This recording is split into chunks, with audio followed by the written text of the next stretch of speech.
ଆଜି ସ୍ୱାମୀ ଆସିଗଲେ ହାଟରୁ ପରିବା ବ୍ୟାଗ୍ ଧରିକି। ପରିବା ବ୍ୟାଗ୍ଟା ଯେତେବେଳେ ମୁଁ ସବୁ ପରିବା ତା ଭିତରୁ ବାହାର କଲି ତଳେ ରଖିକି, ସେତେବେଳେ ମୋର ମୋ ଛୋଟବେଳ କଥା ଭାରି ମନେ ପଡ଼ିଗଲା। ଯେତେବେଳେ ଛୋଟ ଥିଲୁ ସେତେବେଳେ ବାପା ହାଟକୁ ଯାଆନ୍ତି, ଯେତେବେଳେ ପ୍ରତି ହାଟ ପାଳିରେ ହାଟରୁ ଆସନ୍ତି ପରିବା ବ୍ୟାଗ୍ ଧରିକି, ସେତେବେଳେ ଆମର ଲକ୍ଷ୍ୟ ଥାଏ କି ପରିବା ବ୍ୟାଗ୍ ଭିତରୁ କ'ଣ ବାହାରିବ, ଆମ ପାଇଁ ଆଜି ହାଟରୁ କ'ଣ ଆସିଛି। ହାଟରେ ବହୁତ ଜିନିଷ ବିକ୍ରି ହୁଏ, ବରା, ଅଣ୍ଡା ସିଝା, ଝାଲ ମଟର, ଏସବୁ ବହୁତ ଜିନିଷ ବିକ୍ରି ହୁଏ। ଆଉ ଆମର ଆଶା ସେଇଥିରେ ଥାଏ, ଆମର ମାନେ ତା'ର ଯେଉଁ ଟେଷ୍ଟ ପୁରା ଅଲଗା ଟାଇପ୍ର ଟେଷ୍ଟ।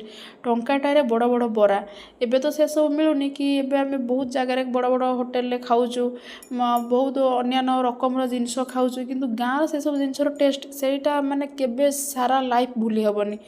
ତ ଛୋଟ ନୁହେଁ, ମୁଁ ବଡ଼ ହେଲାବେଳେ ବି ଯେତେବେଳେ ହାଟକୁ ଯାଏ, ମୋ ମମି ଯାଏ, ଯେତେବେଳେ ମମି ସହିତ ମୁଁ ଯାଏ ବି ହାଟକୁ, ସେତେବେଳେ ଗାଁର ଝାଲ ମଟର, ଅଣ୍ଡା ସିଝା, ଏଇଥିରେ ମୋର ଲୋଭ ଥାଏ। ମୋର ଲୋଭ ନଥାଏ ହାଟରୁ କ'ଣ ପରିବା ଆସିବ।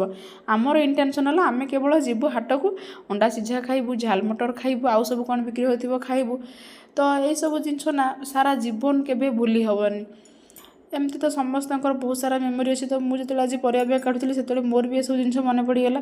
ତ ଭାବିଲି ଆପଣମାନଙ୍କ ସହିତ ଟିକେ ସେୟାର କରିଦେବି। ତ ସାଙ୍ଗମାନେ, ଭିଡ଼ିଓଟି ଆପଣମାନେ ଦେଖୁଛନ୍ତି, କେହି ଭିଡ଼ିଓଟିକୁ ଲାଇକ୍ କରିକି ସେୟାର କରୁନାହାନ୍ତି। ତ ପ୍ଲିଜ୍ ସାଙ୍ଗମାନେ ଭିଡ଼ିଓଟିକୁ ଲାଇକ୍ କରିକି ଚ୍ୟାନେଲକୁ ସବସ୍କ୍ରାଇବ୍ କରନ୍ତୁ।